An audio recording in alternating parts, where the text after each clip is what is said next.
It all started on a regular afternoon. The city bus, packed with passengers, rumbled through the busy streets. Most people sat quietly, some staring out the window, others scrolling through their phones. But suddenly, a sharp voice broke the usual hum of the engine. "Why do you always have to embarrass me?" The voice came from a young man sitting near the front of the bus. His tone was harsh, cutting through the air like a blade. Passengers around him glanced over nervously, unsure whether to get involved or pretend they hadn't heard. Sitting beside the young man was an elderly woman, his mother. Her face was calm, but there was a hint of sadness in her eyes. She didn't look up, didn't respond to his outburst. She simply sat there, hands folded on her lap, enduring the humiliation in silence.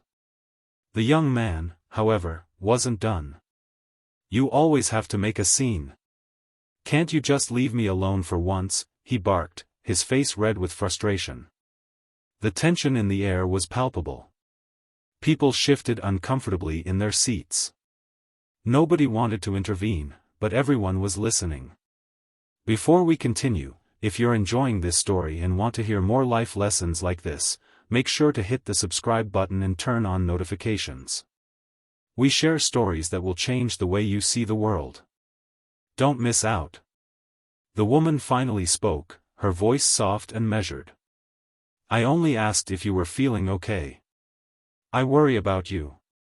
Her words, spoken with such tenderness, only seemed to irritate the young man further. He rolled his eyes and crossed his arms.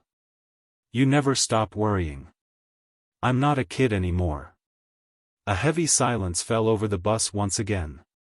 Most passengers avoided looking at the scene unfolding before them. No one wanted to get involved. Except for one man.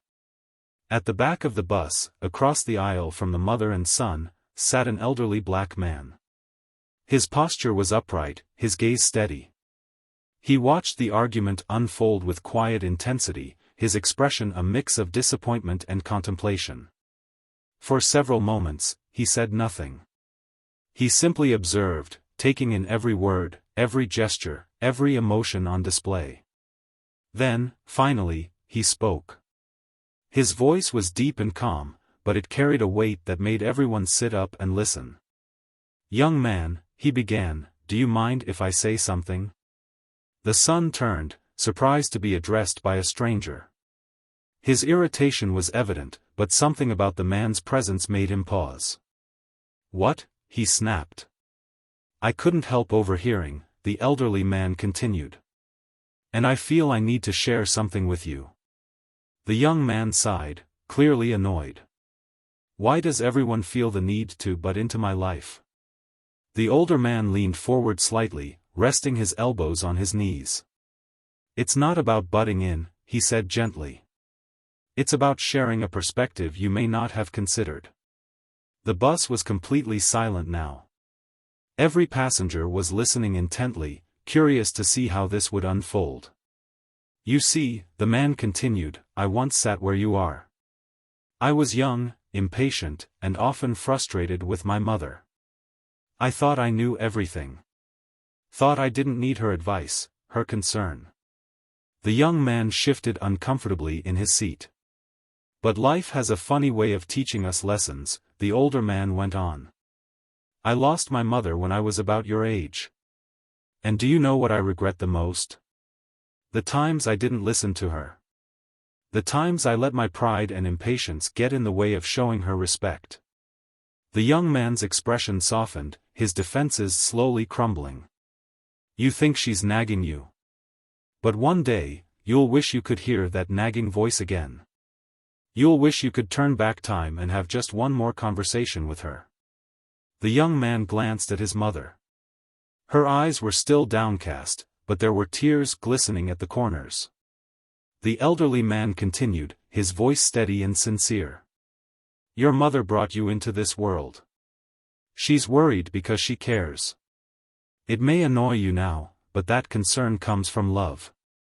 And one day, you'll understand that better than you do today." For a moment, there was silence.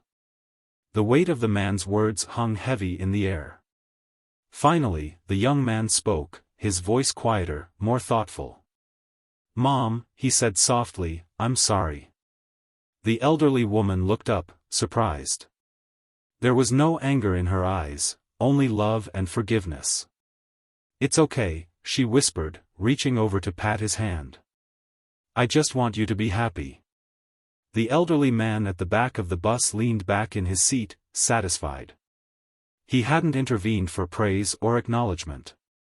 He had spoken up because he knew the value of a mother's love, and the pain of losing it too soon. As the bus continued its journey, the atmosphere inside had changed. The tension had lifted, replaced by quiet reflection. The young man sat beside his mother, holding her hand, and realized how lucky he was to have her there. And if you're still watching, remember, life is short, and the people we love won't be here forever. Cherish them while you can. If this story touched your heart, hit that subscribe button, like the video, and share your thoughts in the comments. What would you have done if you were on that bus? Let us know. See you in the next story.